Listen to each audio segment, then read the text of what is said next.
मंगल का धर्म है, सबको लेकर चलने का धर्म है, सबके कल्याण का धर्म है, सबके साथ प्रेम मोहब्बत भाईचारा से रहने का धर्म है, जोड़ने का धर्म है। और जिस दिन भगवान बुद्ध के अनुयायी ये बात सीख जाएंगे कि हम बुद्ध और अशोक के अनुयायी तभी हैं जब दूसरे के दुख में, उसके कष्ट में उसके साथ खड़े होंगे, जहां न्याय होगा वहां खड़े होंगे, और जहां किसी के साथ अत्याचार किया जा रहा है हम वहां खड़े होंगे, हम अत्याचार का विरोध करेंगे। कहीं अगर कोई भी विसंगति है समाज में तो उसको दूर करने का प्रयास करेंगे। हम समानता की बात करेंगे, हम समाजवाद की बात करेंगे, हम सबके कल्याण की बात करेंगे, लोक मंगल की बात करेंगे, तब हम बुद्ध और अशोक के सच्चे अनुयायी होंगे।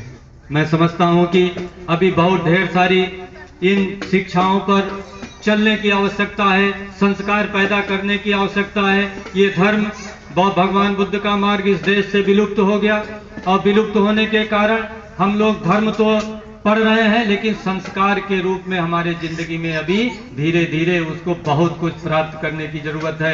मैं नौजवान पीढ़ी से कहना चाहता हूं, विशेष रूप से इन बच्चियों से कहना चाहता हूं, ये अपनी जो पढ़ाई कर रही है वो तो पढ़े, आप घर में कम से कम भगवान बुद्ध अशोक पर कुछ किताबें जरूर रखें जिससे कि ये बच्चे पढ़े लिखे।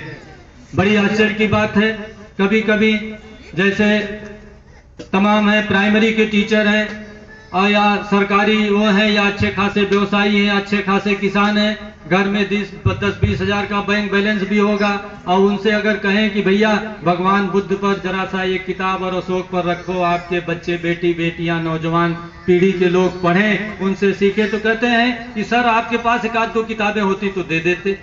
यानी बाकी के लिए तो पैसा है लेकिन इन किताब को खरीदने के लिए पैसा नहीं है।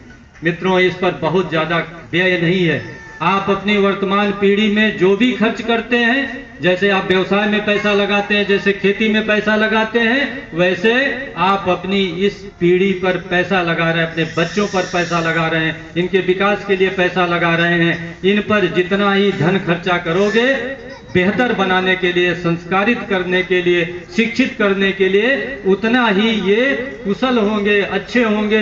और आप जानते हैं कि अगर लोकतंत्र में अगुवाई करना चाहते हैं, राजनीति में जाना चाहते हैं, या किसी क्षेत्र में आगे बढ़ना चाहते हैं, नेतृत्व करना चाहते हैं, तो इनको योग्य और काबिल बनाने की जिम्मेदारी भी आपकी है। और बुद्ध और अशोक से ज्यादा प्रेरक व्यक्तित्व इस विश्व में और किसी का नहीं है, इस देश में किसी का नहीं है। इसलिए मैं आपसे ये भी चाहूंगा कि इन शिक्षाओं से इन विद्यार्थियों को, नौजवान पीढ़ी को जोड़िए, बच्चों को जोड़िए, और जैसे अन्य चीजें रखते हैं, जैसे हल रखते हैं, कुदाल रखते हैं, ट्रैक्टर रखते हैं, टीवी रखते हैं, फ्रिज रखते हैं, वैसे घर में भगवान बुद्ध और अशोक की किताबें भी अवश्य रखिए। आप खुद पढ़िए और इन बच्चों को भी पढ़ाइए, उनके किस्सा कहानी सुनाइए।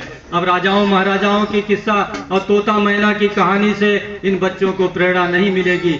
अब कहानी इनको बुद्ध की कहानी सुनाइए, अशोक की कहानी सुनाइए, चंद्रगुप्त की कहानी सुनाइए, कनिष्क की कहानी सुनाइए, ज्योतिबा फूले की कहानी सुनाइए, और ऐसे महापुरुषों की कहानी सुनाइए जिन्होंने इस देश को समतावादी, समाजवादी सोच और चिंतन दिया हो। तब हम लोगों का कल्याण होगा। मैं भिक्षु संघ को पुनः प्रणाम करता हूं, सभी का वंदन अभिनंदन करता हूं, और आप सभी लोगों का मैं तहे दिल से शुक्रगुजार हूं कि मुझे यहाँ बुलाया गया। और इन्होंने अपना फर्नीचर की दुकान खोली है, इसका उपभोग भी बहुत है, और मैं समझता हूं कि भगवान बुद्ध की कृपा से रात दिन उत्तरोत्तर इनकी तरक्की हो और बहुत बड़ा इनका शोरूम हो जाए, मैं यही कामना करता हूं। जय हिंद, जय भारत, नमो बुद्धाय।